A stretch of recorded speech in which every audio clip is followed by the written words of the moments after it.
সদ্য নিয়োগপ্রাপ্ত শিক্ষিকার টিকটক ভিডিও দেখেই ক্ষোভে ফুঁসে উঠেছে শিক্ষার্থীরা।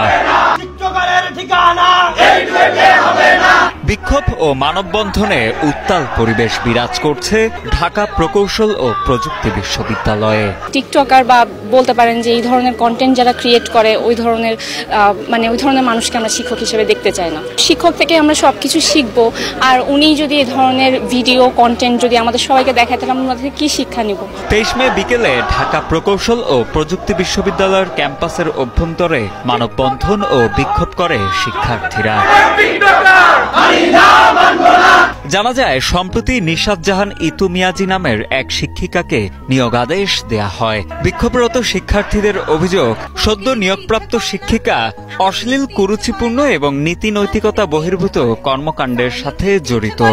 ঠিক আছে, তুমি দেখো আমি গেলাম বাপের বাড়ি। সবার কাছে তিনি টিকটকার হিসেবে পরিচিত, সমালোচিত ও বিতর্কিত ব্যক্তি, যা একজন শিক্ষিকা হিসেবে অগ্রহণযোগ্য এবং শিক্ষিকার আদর্শের পরিপন্থী।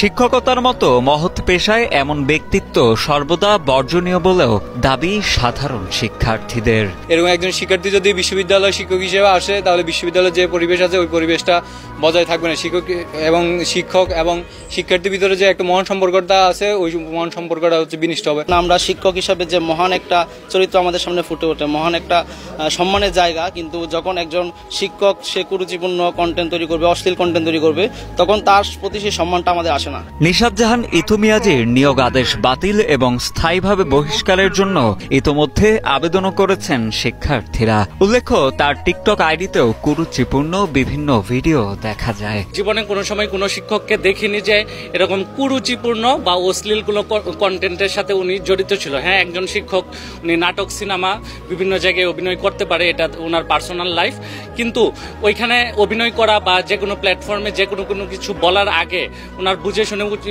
বলা উচিত যে এটা সমাজের জন্য আদৌ মঙ্গলকর কিনা বা এটা ভবিষ্যতে মানুষের জন্য এটা শিক্ষণীয় কোনো বিষয় কিনা। উনি হচ্ছে অশ্লীল এবং কিছু কিছু ক্ষেত্রে দেখা যায় যে ওনার ভিডিওতে দেখা যাচ্ছে যে উনি পর্নকে প্রমোট করছে, এই ধরনের কিছু বিষয়গুলো দেখা যাচ্ছে। এ বিষয়ে ডুয়েট শিক্ষক সমিতির ছাত্র কল্যাণ পরিচালক প্রফেসর ডক্টর নজরুল ইসলাম জানান, শিক্ষার্থীদের দাবি ও অভিযোগের ভিত্তিতে নেওয়া হবে যথাযথ ব্যবস্থা। নতুন নিয়োগ হয়েছে, তাকে আমরা অফিসে আসা থেকে বিরত রাখতেছি, পরীক্ষা ডিউটি থেকে বিরত রাখতেছি, এটাও তো আসলে অফিসিয়ালি হয়। আমরা কিছু এভিডেন্স দিশা বলেই এই প্রিলিমিনারি কাজটা হয়েছে, কিন্তু প্রকৃত সবকিছু হবে স্টেপ বাই স্টেপ আইন অনুযায়ী। কোথাও কিন্তু বলা নাই যে ব্লগার হওয়া যাবে না বা টিকটকার হওয়া যাবে না, কিন্তু তোমরা এখানে যেটা কোশ্চেন তুলছো সেটা হচ্ছে তার হলো কি বলবো, তার জেস্চার নিয়ে বা অ্যাটিটিউড নিয়ে কোশ্চেন তুলছো। আমরাও ডিসঅ্যাপয়েন্টেড এবং আমরা এই জন্যই আমরা অলরেডি হচ্ছে অ্যাডমিনিস্ট্রেশনের যে প্রসেসগুলো আছে সেই প্রসেসগুলোর একটা প্রসেস হচ্ছে তাকে হচ্ছে ডিউটি থেকে অফ করে দেওয়া, আমরা অলরেডি সেটা করেছি।